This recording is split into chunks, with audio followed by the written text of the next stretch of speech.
Assalamualaikum warahmatullahi wabarakatuh. Selamat pagi anak-anak kelas 5A, 5B, dan 5C. Hari ini bagaimana kabarnya? Ustazah doakan kalian selalu dalam keadaan sehat. Anak-anak, hari ini kita akan bersama-sama belajar tentang tema 1, subtema 1, dan pembelajaran 1. Silahkan kalian siapkan alat tulisnya dan buku pelajarannya. Baiklah anak-anak, sebelum kita belajar hari ini, marilah kita bersama-sama berdoa. Mudah-mudahan ilmu yang kita peroleh menjadi ilmu yang bermanfaat. Silahkan diangkat tangannya, kita berdoa bersama-sama. Let's pray. Terima kasih. Baiklah anak-anak, untuk materi hari ini kita akan bersama-sama belajar yang pertama tentang alat gerak hewan dan manusia, dan yang kedua kita akan belajar tentang ide pokok. Tujuan pembelajaran kita hari ini bisa dilihat di berikut ini. Agar pembelajaran kita semakin semangat, ayo bersama-sama kita melakukan tepuk semangat. 1, 2, 3, tepuk semangat. Hu, ha, hu, ha. Terima kasih, semangat sekali. Untuk materi yang pertama tentang alat gerak hewan dan manusia, silahkan kalian perhatikan video Ustazah berikut ini. Hai teman-teman, jumpa lagi dengan saya Vito. Pada kesempatan kali ini kita akan belajar tentang organ gerak hewan dan manusia. Tentu kalian masih ingat bahwa salah satu ciri makhluk hidup adalah bergerak. Lalu apa sih arti bergerak itu? Apakah teman-teman sudah tahu? Bergerak adalah berpindah tempat atau berubah posisi. Perubahan posisi yang terjadi bisa sebagian atau seluruh bagian tubuhnya. Kita pelajari lebih jauh lagi yuk teman-teman. Teman-teman, coba perhatikan aku dan kucingku ini. Kita sama-sama melakukan gerakan berjalan. Manusia dan hewan sama-sama menggunakan organ gerak untuk melakukan aktivitas seperti berjalan, berlari, melompat, memanjat, berenang, dan lain sebagainya. Dari tayangan tadi kita tahu teman-teman, ternyata alat gerak pada hewan dan manusia memiliki kesamaan. Alat gerak pada hewan dan manusia terbagi menjadi dua, yaitu alat gerak pasif yang berupa tulang dan alat gerak aktif yang berupa otot. Tahukah kalian mengapa tulang disebut alat gerak pasif? Tepat sekali, tulang disebut alat gerak pasif karena tulang tidak bisa bergerak dengan sendirinya. Sedangkan otot disebut alat gerak aktif karena ototlah yang menggerakkan tulang-tulang tersebut. Jadi, tulang dan otot saling kerjasama untuk membuat hewan dan manusia dapat bergerak dan melakukan aktivitasnya sehari-hari. Bagaimana teman-teman? Apakah sampai di sini kalian bisa memahami? Bagaimana anak-anak, kalian sudah menyaksikan video Ustazah? Sudah tahu apa saja alat gerak hewan dan manusia? Iya, betul sekali. Alat gerak hewan dan manusia ada dua, yaitu alat gerak aktif dan alat gerak pasif. Alat gerak aktif berupa otot, sedangkan alat gerak pasif berupa tulang. Mengapa tulang disebut alat gerak pasif? Karena tulang tidak bisa bergerak dengan sendirinya. Mengapa otot disebut dengan alat gerak aktif? Karena otot yang menggerakkan tulang.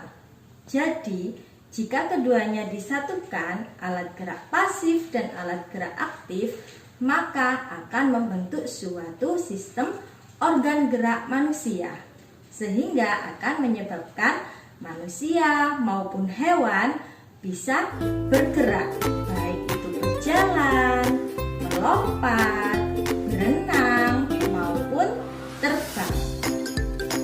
Untuk materi yang kedua, kita akan belajar bersama-sama tentang ide pokok. Apa itu ide pokok?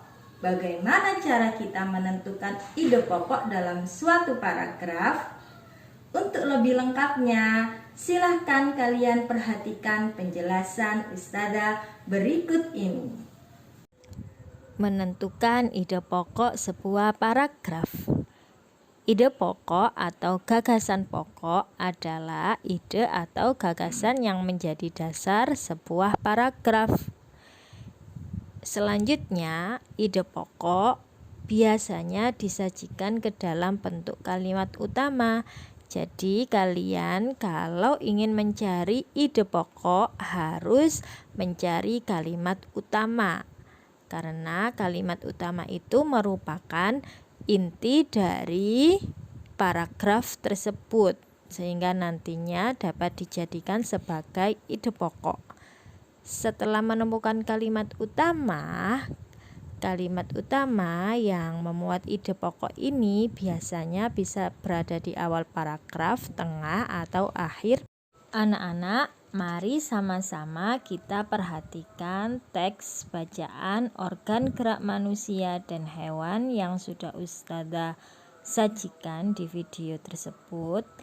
Kemudian setelah kalian membaca, maka kalian akan mengetahui masing-masing ide pokok dari setiap paragraf. Nah, sekarang Ustazah mau tanya, pada teks tersebut ada berapakah paragraf dan apa saja ide pokok dalam setiap paragraf tersebut? Mari kita bersama-sama berlatih ya. Iya, betul sekali. Teks tersebut memiliki 5 paragraf. 1, 2, 3, 4, dan 5. Masing-masing paragraf mempunyai ide pokok dan kalimat pengembang. Ustazah contohkan pada paragraf 1.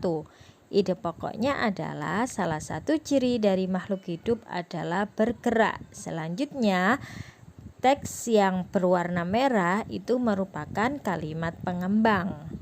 Sekarang mari kita berlatih untuk menentukan ide pokok di dalam setiap paragraf.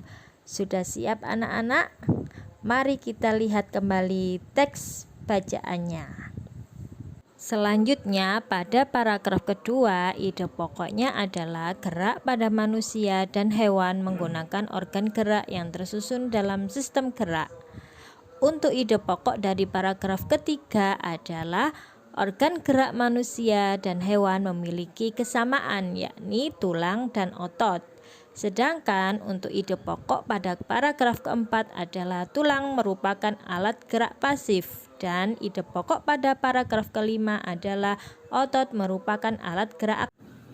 Baiklah anak-anak, hari ini kita sudah belajar 2 materi ya. Yang pertama materi tentang organ gerak hewan dan manusia. Yang kedua, kita sudah belajar tentang menentukan ide pokok. Apa itu alat gerak hewan dan manusia?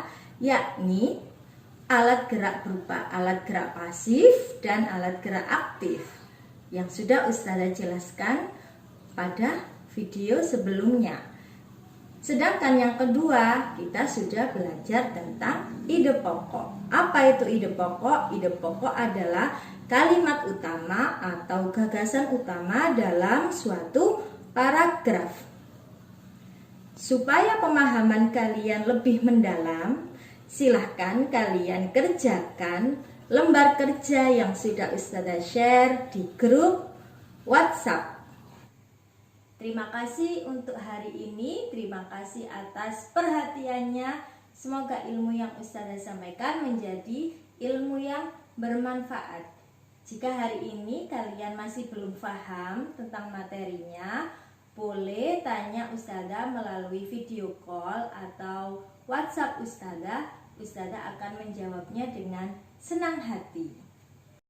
Tetap jaga protokol kesehatan, imunitas tubuh, dan jangan keluar rumah kalau tidak ada sesuatu yang mendesak. Terima kasih. Ustazah akhiri. Wassalamualaikum warahmatullahi wabarakatuh.